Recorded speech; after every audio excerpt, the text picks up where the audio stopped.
This is one of the most sacred spots on earth. This is the site where John HUSS was burned at the stake. Let me set the stage. 1328, John Wycliffe was born in England. He died in 1384. John Wycliffe. John Wycliffe discovered the essence of the gospel.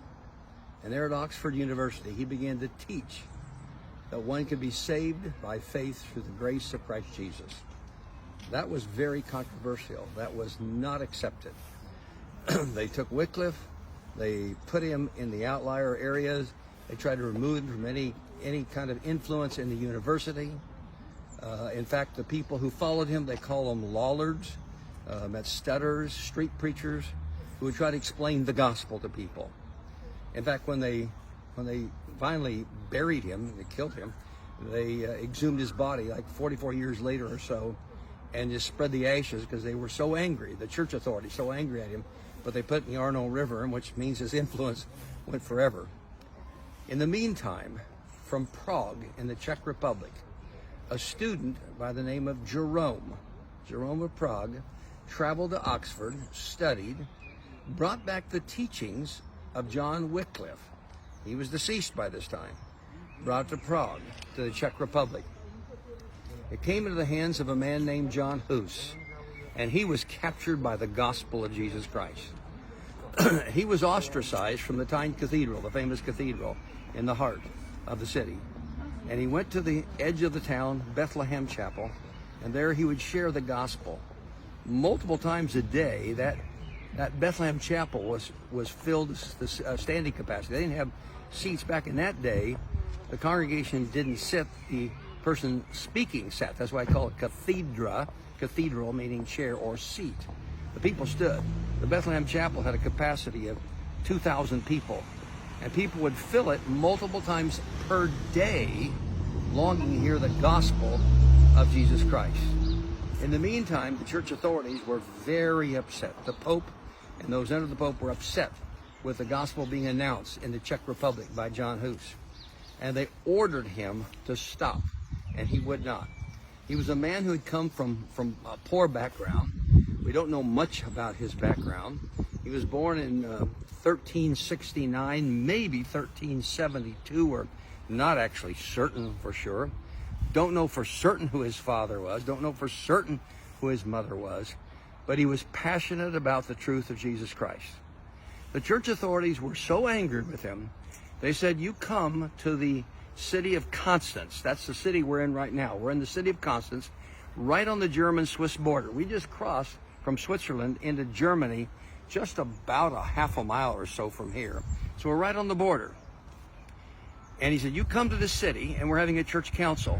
Now, church councils back then would go multiple years. And they didn't go just like 3 days, like we fly in and go to 3 days conference and go home. They would last for 4 years. So all the bishops would gather. In a town like this was a tiny town back then, the population would be 5 times its normal size. And so the Council of Constance, these councils happened every few years, it went from 1414 to 1418 for 4 years. They invited him down, and he had a passage of safe conduct. It meant he had a document proving he would be taken care of and it would be safe. But as soon as they got here, they threw him right into prison. He said, I came here to debate. He said, there'll be no debate. You're going to prison. And they put him in prison under squalid conditions. Horrible prison. You can describe the condition, the deterioration of his body under these conditions in that terrible, terrible prison. After being in prison for quite a number of months, they finally brought him out. Not for a debate, but to demand he recant. He refused repeatedly to recant. They gave him opportunity. And when he wouldn't, they put a mock hat on his head saying heresy, heretic. And they gave the whole town cheap liquor, inebriated the town, and drug him through the streets of the city for people to spit at him, mock him, kick him, etc. He got here to this site. This is called the Hussenstein, Huss's stone. They got here to this site on the edge of the town. And here they said, will you recant? And he would not recant. He gave one more opportunity for him. They would not. So they said, fine. They stripped him of his clothes. They tied his hands behind him to a stake. They started the fire at the lower part of his body. He began to say, Jesus, Son of David, have mercy upon me. He actually prayed for forgiveness for those that were murdering him, those who were burning him at the stake. Heal them, Lord. Forgive them, for they know not what they do. It's kind of the prayer of Jesus. In the midst of the fire, there's two different accounts. Either an old man stumbled forward and threw some oil on his body and said, there, it'll burn faster up your flesh. Another account is it was an old woman who throws some kind of brush that ignited the fire quicker. Not sure which account is actually accurate. Whatever was the case, somebody came forward and threw some kind of a flammable item on him that caused the flame to go higher. And he cried out a second time, oh, Jesus, Son of David, have mercy upon me. A third time, the flames went higher up his body. Imagine your body literally being on your flesh burning. And he screamed out a final time, oh, Jesus, Son of David. Those were his last words. That was it. And he died.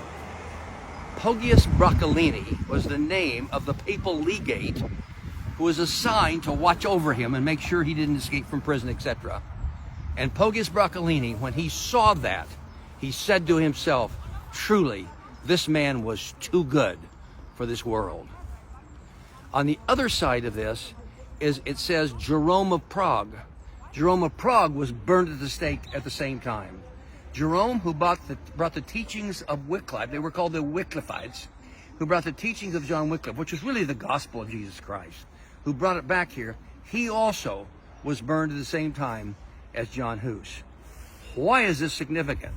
You have the gospel because of what happened here. He would not recant when given so many opportunities to recant. He would not, the gospel of Jesus Christ. This set the stage. He said, his last name was Hus, which in Bohemian or Czech, Bohemian is goose.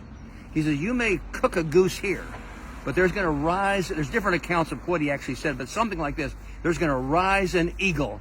Luther later quoted and used a different term. He says, there's going to come a swan. In Luther's home in Leipzig, you could find in Wittenberg, you could find an actual swan. It was to tie in with John Hus, the goose. Remember, the name meant goose, literally. And Luther knew he was in deep trouble. In 1521, at the Diet of Worms, and that was, diet means debate. Worms is the city in Germany. He knew he was in deep trouble because they accused him of being a Hussite, a follower of John Hus. To be accused of a Hussite meant you were going to be burned at the stake. And Luther left that meeting, this is now 1521, knowing he could be killed. His friends said, please, we're going to hide you. He says, no, I'm going. He said, their warning said, up the road, they're going to get you because you're accused of being a Hussite. They're going to take you and kill you like they did John Hus. He said, makes no difference. Luther went anyway. And sure enough, he got kidnapped. But not by his enemies. His friends got there first before the authorities got to him. And his friends kidnapped him, took him against his will to the Wartburg Castle, held him for 8 months in the Wartburg Castle. And that's where he had his encounter with the devil. He threw the inkwell of the devil, which is reflected in even in his writings. He has a good spiritual warfare understanding. Even in the song, "A Mighty Fortress is Our God," he said, one name can fell him, that name is Jesus. That all comes from his spiritual warfare understanding. While he was in Wartburg Castle, held against his will, he translated the Bible into the language, the common language of the German people. Now, it had been translated in High German, but nobody could read it. The common people couldn't. So it's the 19th actual translation, but the bottom line, it was the first time the Bible was out, so people would see it. And Luther directly attributed and understood that he was in direct lineage spiritually of John Hus. You have the gospel because of someone who was willing to stand, who paid the ultimate sacrifice right here, burned at the stake, would not recant. And that story spread across and inspired a whole multiple generations. And Luther, who was born a long time later, in 1517, then the Reformation takes place in Wittenberg, directly tied to John Hus being burned at the stake on this location on July the 6th, 1415. This is sacred ground.